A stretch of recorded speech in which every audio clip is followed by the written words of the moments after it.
essimu gigamba amazima nti omukazi yafudde asobola mu lubuto. Mulekeraawo okwekwasa Museveni ku buli nsonga.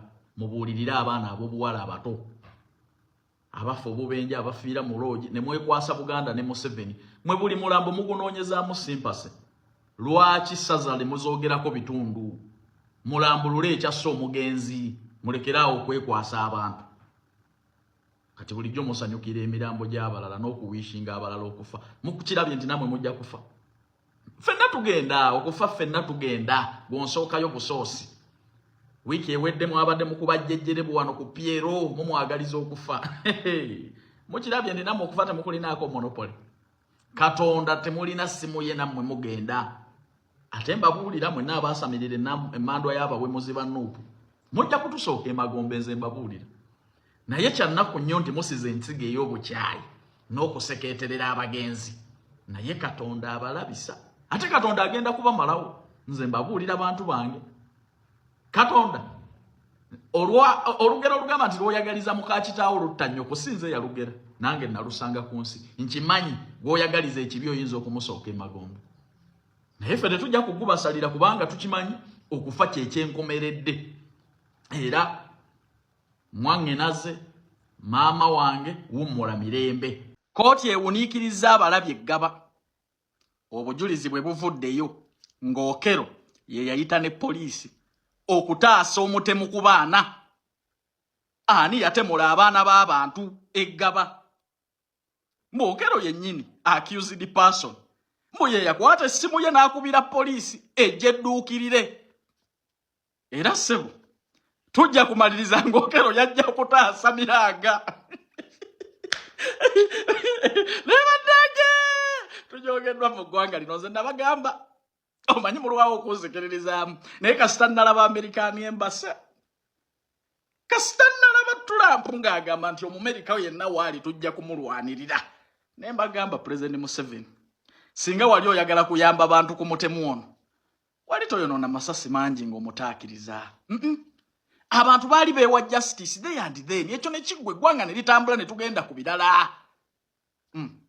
Kati wuuyo Okero agamba ne poliisi yagikubira. Ate nga n'obujulizi we buli kwolologo ziraga nti ye yayita poliisi etaasa abaana. Agenda kumaliriza kugamba nange najja kutaasa. Essomero lituwe yatemula abaana. Ani yatemula abaana b'abantu?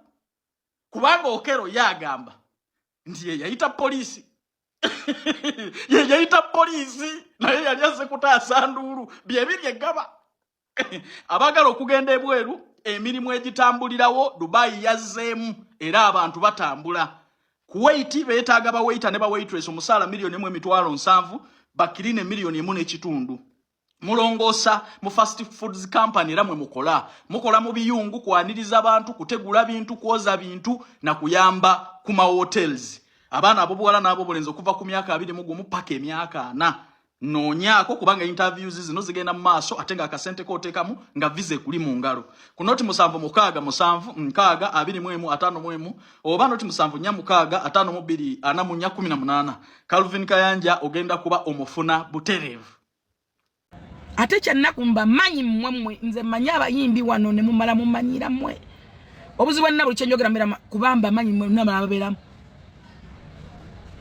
Kiyya kyakwa ne manager Roger. Mwagalo Pamira one. Upama one.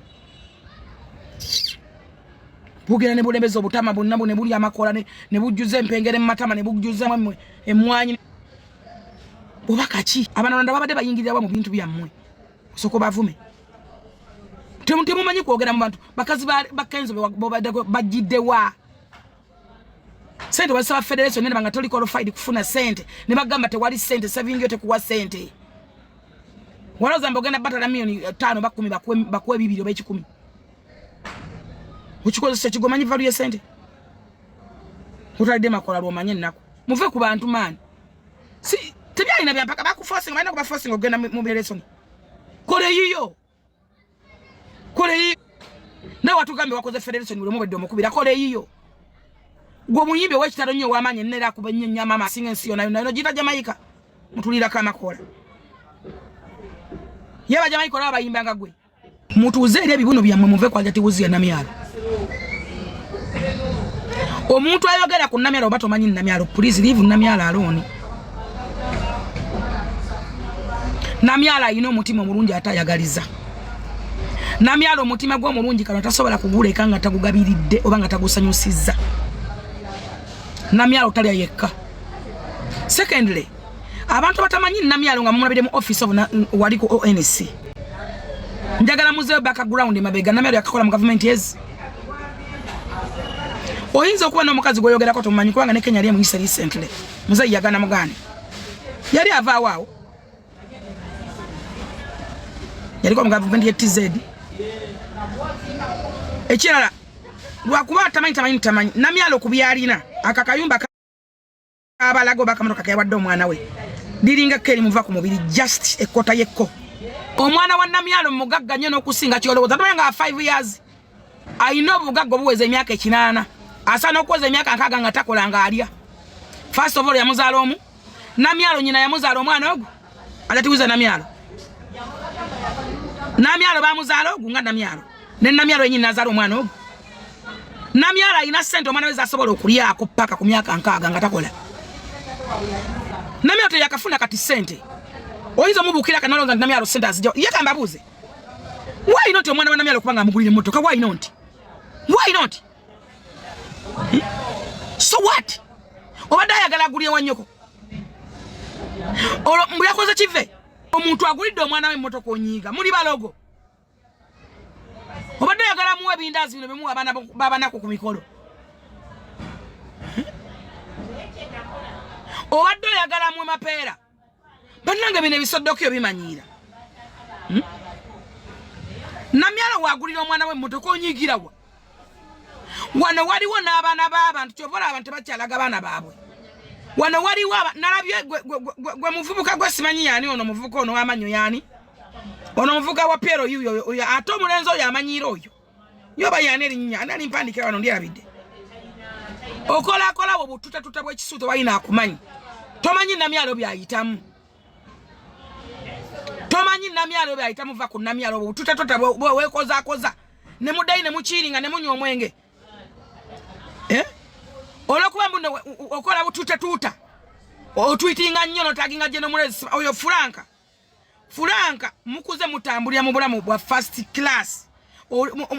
Muina abasirikale gwako abasirikale ngani mwe mukosa n'abasirikale ensobi. Olaba gwe oyina abasirikale nga tosana kuyimira mu public n'okunganya abantu bisatu kubogera mu kigambo Museveni. Mwenna wano nga mutunze nga tamusa kwogera Museveni yali Namyalo nange bafulufika ogenda kuba ground netogera Museveni.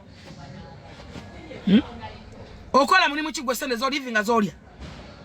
Okola wa oyina office ki. Yewa yino tina Namyalo. Abaana b'abantu abamu wano batabayira neziridika mu maaso. Nga ba myaka 3 ena naye nga tebalina na value.